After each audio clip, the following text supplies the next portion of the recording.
Sanhedrin asks Putin and Trump to build third temple in Jerusalem. The Nascent Sanhedrin is calling on Russian President Vladimir Putin and US President-elect Donald Trump to join forces and fulfill their biblically mandated roles by rebuilding the Jewish temple in Jerusalem. Rabbi Hillel Weiss, spokesman for the Sanhedrin, contacted Breaking Israel News to announce that the election of Trump, who has promised to recognize Jerusalem as the capital of Israel, coupled with Putin's expressed desire for the temple to be rebuilt, prompted the Jewish court to send a letter offering the two the opportunity to act as modern-day Cyrus figures, non-Jewish kings who recognize the importance of Israel and the temple. Cyrus the Great, king of Persia in the 6th century BCE, announced in the first year of his reign that he was prompted by God to make a decree that the temple in Jerusalem should be rebuilt. Thus saith Koresh king of Paras, all the kingdoms of the earth hath Hashem, the God of heaven, given me, and he hath charged me to build him a house in Yerushalayim, which is in Yehuda. Ezra 1-2. Cyrus sent the Jews under his rule back to Israel with a considerable sum of money with which to rebuild the temple.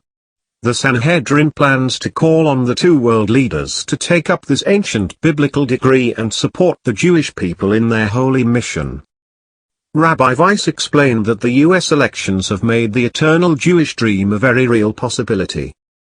The Sanhedrin's letter notes that Trump's upset victory was due to his support of Jerusalem, and reminds Trump of his campaign promise to move the US embassy from Tel Aviv to Jerusalem, effectively recognizing the city as the capital of Israel.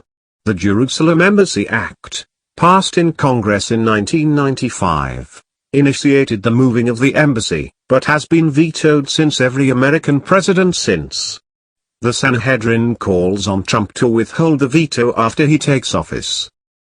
The Sanhedrin also recalled Putin's connection to the temple in its letter. During his third official trip to Jerusalem in 2012, Putin paid a late-night visit to the Kotel, Western Wall. When he arrived at the holy site, the Russian leader stood in silence for several minutes, offering up a personal prayer, after which he read psalms from a Russian Hebrew prayer book.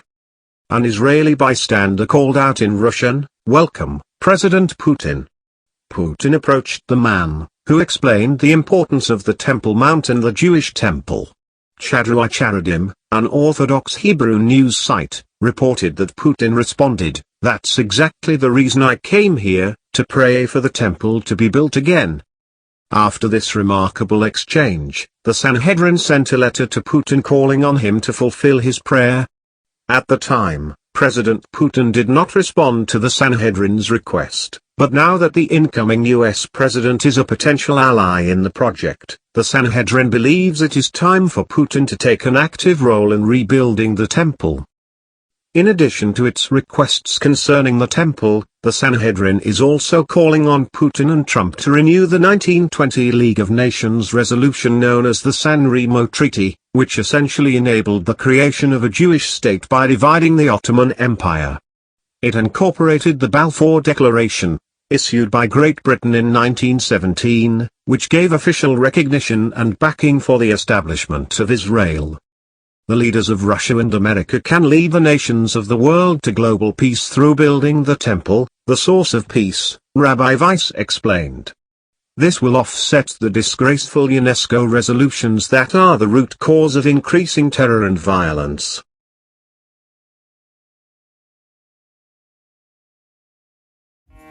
Thank you for watching. Please subscribe to us on YouTube, Facebook and Twitter. You can visit us on www.therealthingmeme.webs.com.